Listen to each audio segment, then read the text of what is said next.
On a gray Monday morning in November 1981, Maria Castellanos pushed her cleaning cart through the carpeted hallway of the Riverside Inn in Arlington, Virginia, carrying nothing more than fresh linens and a bottle of disinfectant, unaware that the room she was about to clean would thrust her into the center of a counterintelligence operation that had been 3 years in the making. The hotel was quiet at this hour, most guests having departed for their business meetings in nearby Washington, and Maria had no reason to suspect that the occupant of room 307 was anything other than another traveling salesman or government contractor passing through the capital. She had cleaned thousands of hotel rooms during her 12 years at the Riverside Inn, witnessed the debris of countless lives lived temporarily in anonymous spaces, and learned long ago not to judge or question the evidence of human behavior she encountered behind closed doors. What she believed about her work, about the routine, nature of hospitality service in the shadow of the nation's capital would prove to be catastrophically incomplete. But before we dive into this story, make sure to leave a like and subscribe to the channel so we can bring you the most gripping Cold War and espionage stories every day. And tell me in the comments where you're watching from. It really helps support us.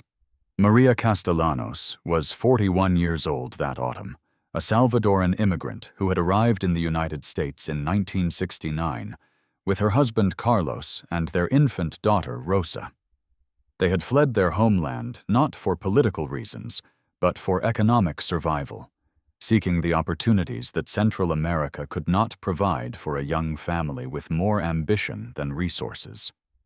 Carlos had found work as a janitor at the Department of Commerce, and Maria had secured her position at the Riverside Inn through a cousin who worked in the hotel's kitchen. Together they earned enough to rent a small apartment in Alexandria, to send Rosa to Catholic school, and to maintain the modest but dignified life they had crossed borders to achieve. The Riverside Inn occupied a peculiar position in Arlington's landscape of temporary lodging. It was not grand enough to attract diplomats or senior officials who preferred the established hotels closer to the monuments and power centers of Washington. But neither was it cheap enough to house tourists on tight budgets or families passing through on vacation. Instead, it catered to a middle tier of government contractors, military personnel on temporary assignment, lobbyists working the less glamorous committees, and the endless stream of consultants and analysts who formed the circulatory system of the federal bureaucracy. The hotel was comfortable without being luxurious, clean without being pristine, and above all, it was discreet. Management prided itself on not asking questions, on respecting privacy, on understanding that their guests often valued anonymity more than amenities. Maria had learned the rhythms of hotel work through patient observation and hard experience. She understood which rooms could be cleaned quickly and which required meticulous attention.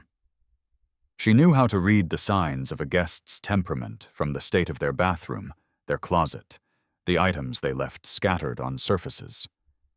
She had developed an internal catalog of human habits, the traveling businessman who always hung his suits with military precision, the academic who left research papers spread across every available surface, the sales representative whose sample cases colonized the luggage rack like small fortresses.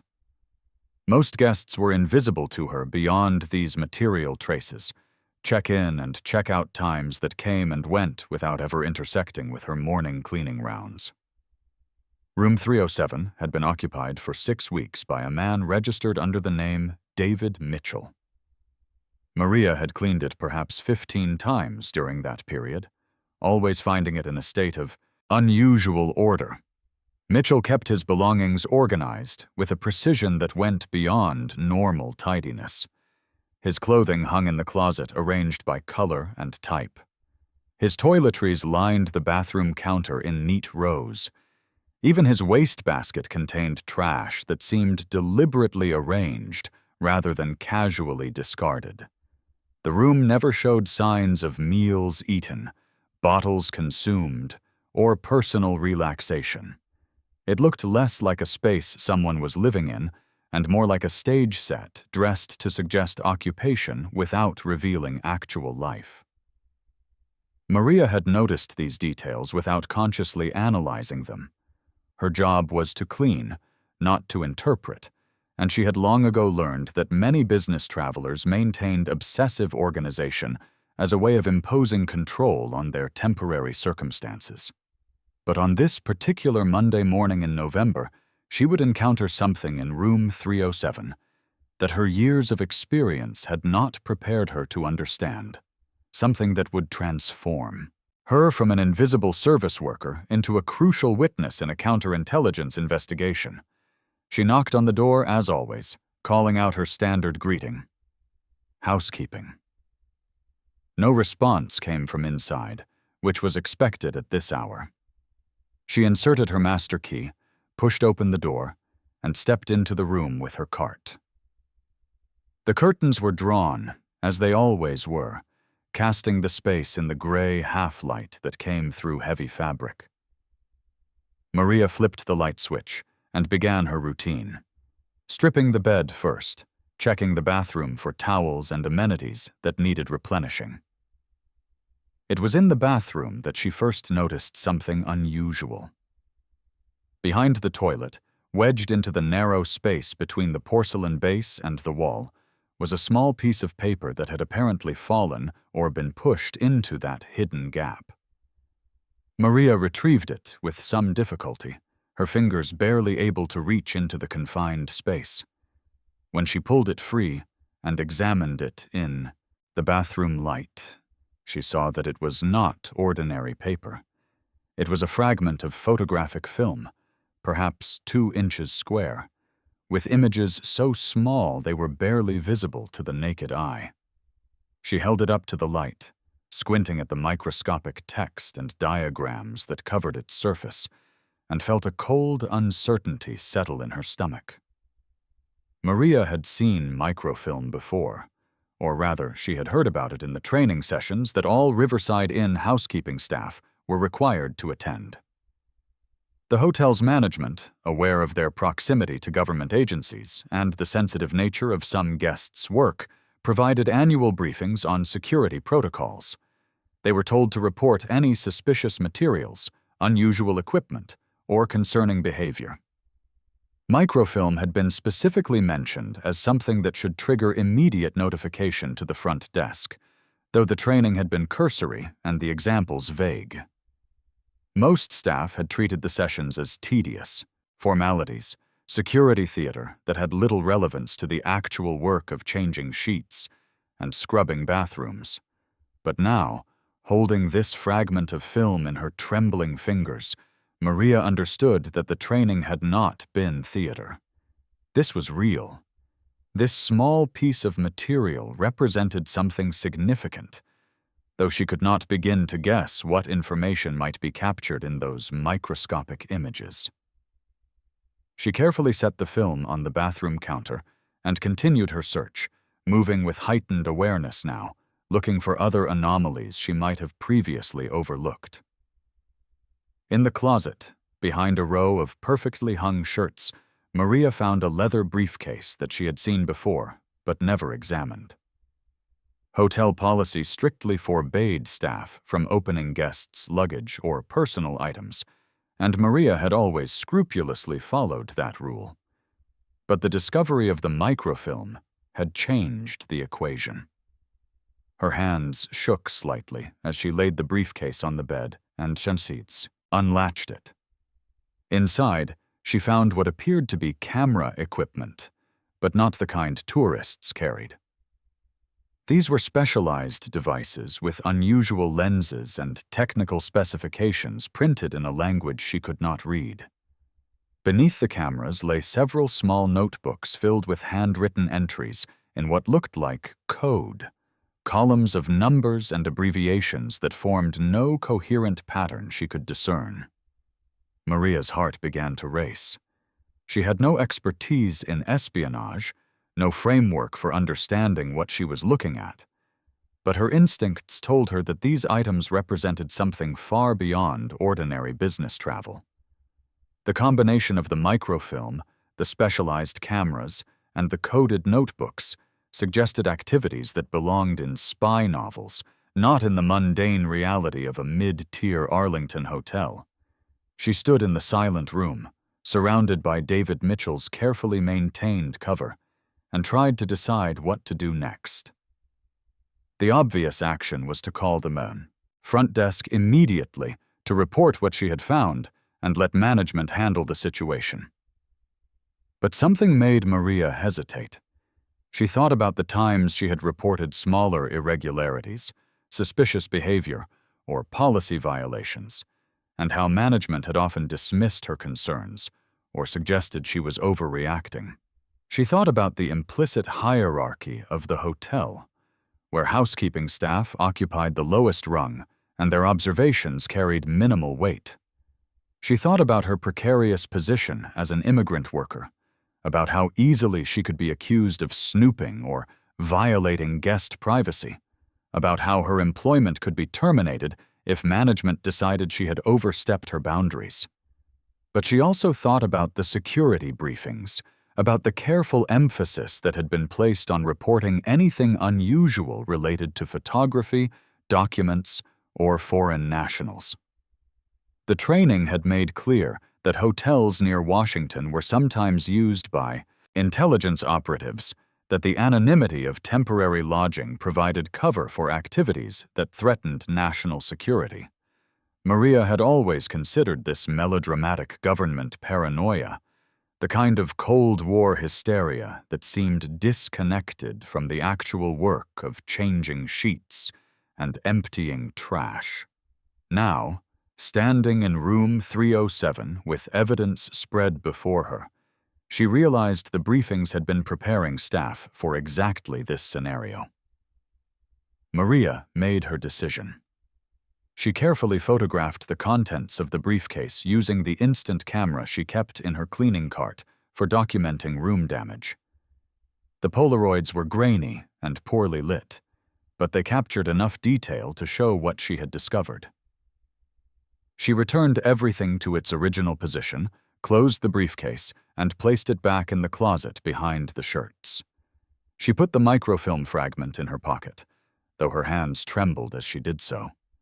Then she finished cleaning the room with meticulous attention to detail, ensuring that no trace of her search would be visible to the occupant when he returned.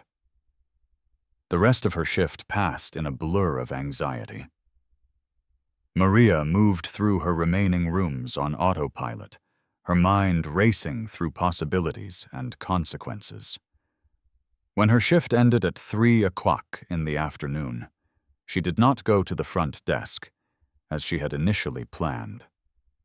Instead, she went home to her apartment in Alexandria, sat at her kitchen table with the Polaroids and the microfilm fragment spread before her, and waited for Carlos to return from work. Her husband arrived at 5:30, tired from his own shift at the Department of Commerce. Maria showed him what she had found, and watched his expression shift from confusion to alarm. Carlos had lived in Washington longer than Maria, had developed a better understanding of how the government machinery worked, and he immediately grasped the significance of what his wife had discovered. He told her that she needed to contact the authorities, but not through the hotel management. They needed to go directly to law enforcement, to the agencies that handled such matters. That evening, Carlos made a phone call to a colleague at the Commerce Department, a security officer he knew through the informal network of immigrant workers who staffed the federal buildings. The colleague listened to Carlos's careful description of what Maria had found and told him to wait by the phone. 20 minutes later, a different man called back, identifying himself only as a federal agent who needed to speak with Maria about what she had observed at the Riverside Inn.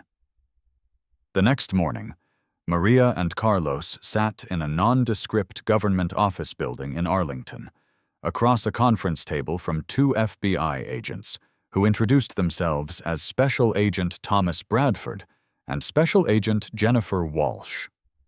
Bradford was in his early 50s, with gray hair and the patient demeanor of someone who had conducted thousands of interviews. Walsh was younger, perhaps 35, with sharp eyes that seemed to catalog every detail of Maria's appearance and nervous gestures.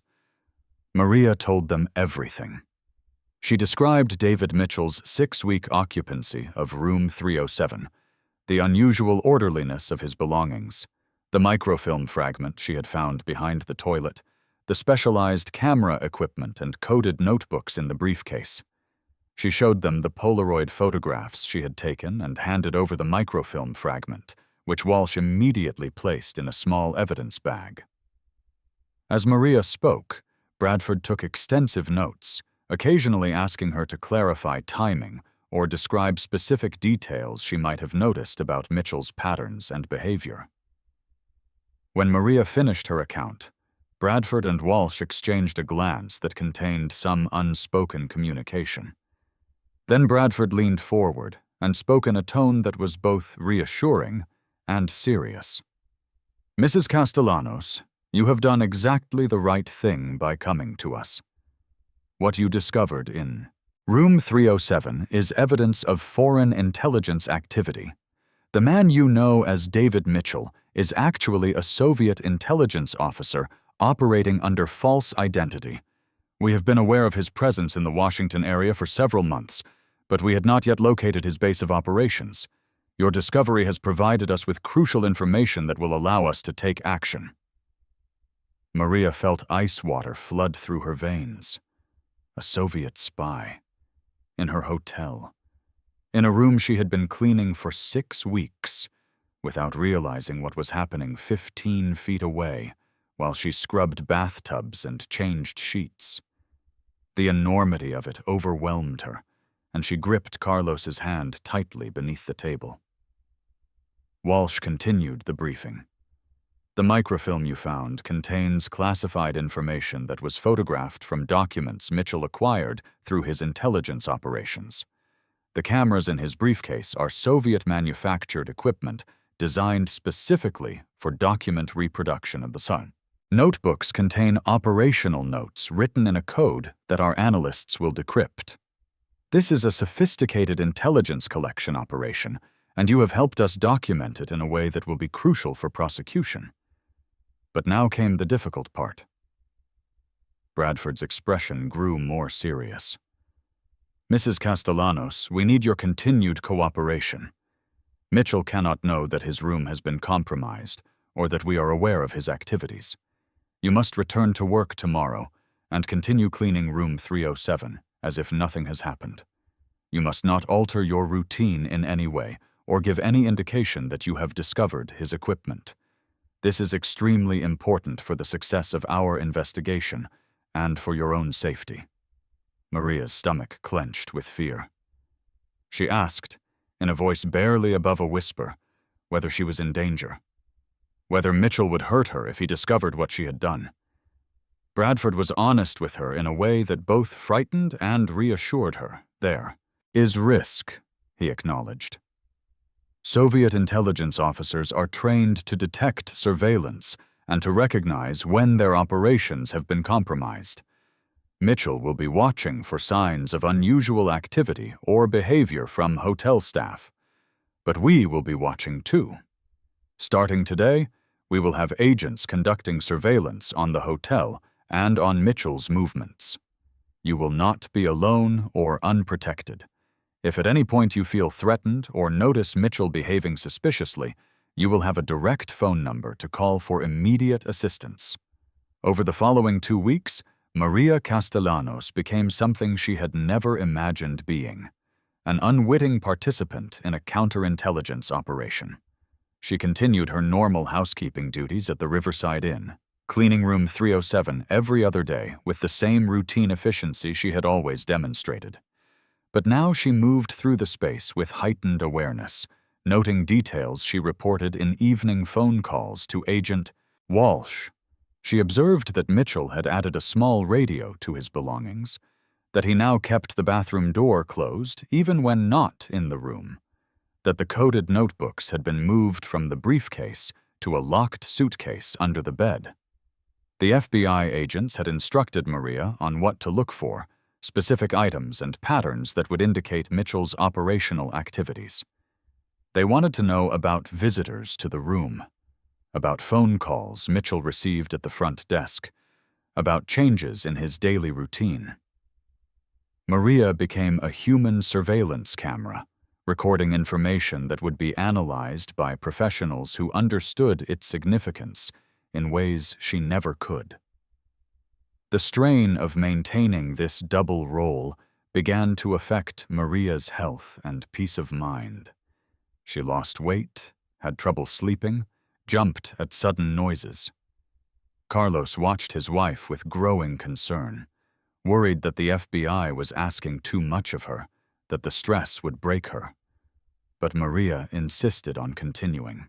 She had made a commitment to help, and she understood that her cooperation was protecting her adopted country from enemies who operated in the shadows. On a Thursday evening in early December, Agent Bradford called Maria at home with news. Mitchell had been arrested that afternoon as he left the hotel carrying documents he had received from an American source. The arrest had been coordinated to take place away from the Riverside Inn, ensuring that Maria's role in the investigation would not be revealed. Mitchell was in federal custody, facing charges of espionage and conspiracy to commit espionage. The operation was over, and Maria's assistance had been instrumental in its success. The relief Maria felt was overwhelming, but it was tempered by the realization of what she had been part of. She had helped capture a Soviet spy, had contributed to protecting classified information, had served her country in a way she never could have anticipated when she immigrated from El Salvador, years earlier. But she had also experienced fear and stress that would take months to fully process, and she had glimpsed a hidden world of espionage and deception that existed parallel to the ordinary life she thought she understood. The FBI's investigation of David Mitchell, whose real name turned out to be Dmitry Kozlov, revealed the extent of his intelligence operations.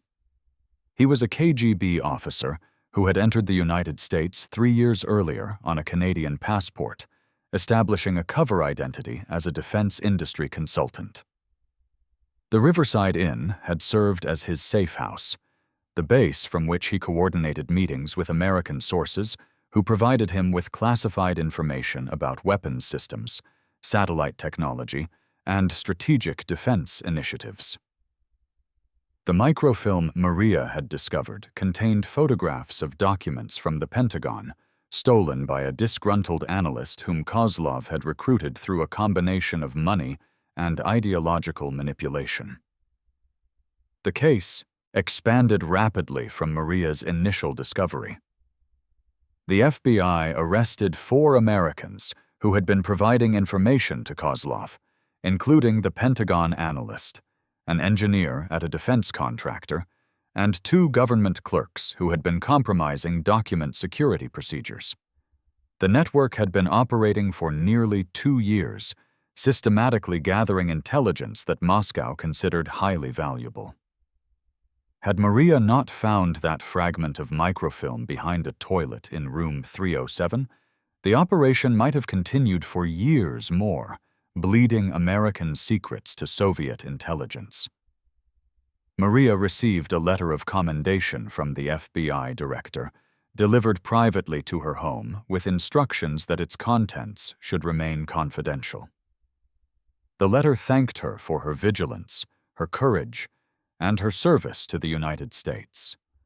It acknowledged that her actions had prevented significant intelligence losses and had helped dismantle a spy network that threatened national security. The letter was carefully worded to avoid specifics, but its meaning was clear. Maria Castellanos, hotel cleaning woman, and Salvadoran immigrant, had made a difference. The trial of Dmitry Kozlov occurred 8 months later in federal court. Maria was not called to testify, the FBI having decided that her involvement should remain classified to protect her identity and to preserve operational security for future cases. The evidence against Kozlov was overwhelming even without Maria's testimony. The microfilm, the cameras, the coded notebooks, and most damning, the testimony of the American sources he had recruited, who agreed to cooperate in exchange for reduced sentences. Kozlov was convicted on all counts and sentenced to 30 years in federal prison. 3 years after his conviction, Kozlov was exchanged for an American intelligence officer captured in East Germany, part of the prisoner swaps that characterized the final years of the Cold War. He returned to Moscow, where he presumably faced consequences for the compromise of his network, though Maria would never learn the details of his fate. Her role in his capture remained known only to a handful of FBI agents, her husband, and the hotel management, who had been quietly briefed after the arrest on the need to maintain discretion about the case. Maria continued working at the Riverside Inn for another decade, eventually becoming head of the housekeeping department. She trained new staff in the same security protocols that had prepared her to recognize the significance of what she found in room 307, though she never told them about her own experience. The story remained classified, buried in FBI files, a minor footnote in the long history of Cold War counterintelligence operations. But for Maria, it remained the defining experience of her American life, the moment when her ordinary work had intersected with history, when her attention to detail and her courage in reporting what she found had served the country she had chosen as her home. Years later, after the Soviet Union had collapsed and the Cold War faded into history, Maria would sometimes think about that November morning in 1981, about the fragment of microfilm gleaming in the bathroom light, about the decision she made to investigate rather than ignore, to report rather than remain silent. She thought about how easily she could have missed the microfilm entirely, how it could have remained hidden behind the toilet indefinitely, how Dmitry Kozlov might have continued his intelligence operations if not for one cleaning woman's thorough attention to a forgotten corner of a hotel bathroom. The broader significance of Maria's discovery became clearer as historians examined declassified documents from the 1980s. The KGB had invested heavily in placing deep cover operatives in American cities, using commercial hotels as temporary safe houses where intelligence could be processed and stored away from the scrutiny of embassy-based operations. The Riverside Inn was one of dozens of such locations, chosen specifically because it attracted the right kind of transient government workforce while maintaining the anonymity that intelligence operations required.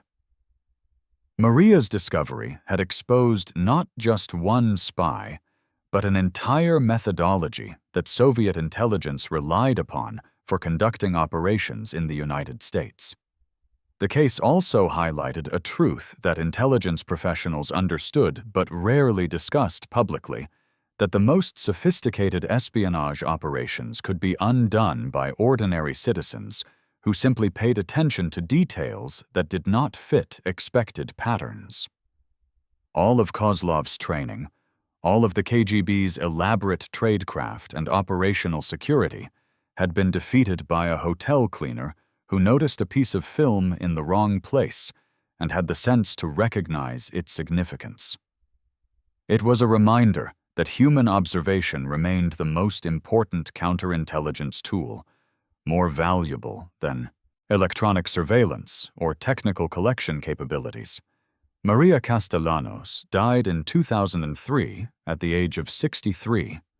Her contribution to Cold War counterintelligence still classified at the time of her death.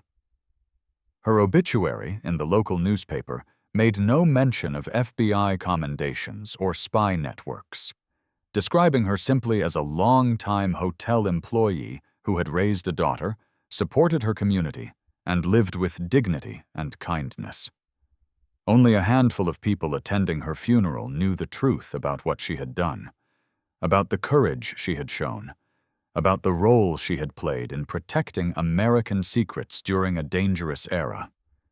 It was not until 2018 that the FBI partially declassified the case files related to Dmitry Kozlov's arrest, allowing some details to be released to historians and researchers. Even then, Maria's identity was redacted from the documents, her name appearing only as confidential source, her specific contributions summarized in vague language that protected her privacy, even in death. The full story of what she had found in room 307 and what her discovery had prevented remained locked in classified archives where it would likely stay for decades more. But the lesson of Maria Castellanos' story endured in the training programs for FBI agents and in the security briefings conducted at hotels throughout the Washington area. Her case became an example of why vigilance matters, why security protocols need to be taken seriously, and why ordinary citizens doing ordinary work can become the first line of defense against espionage.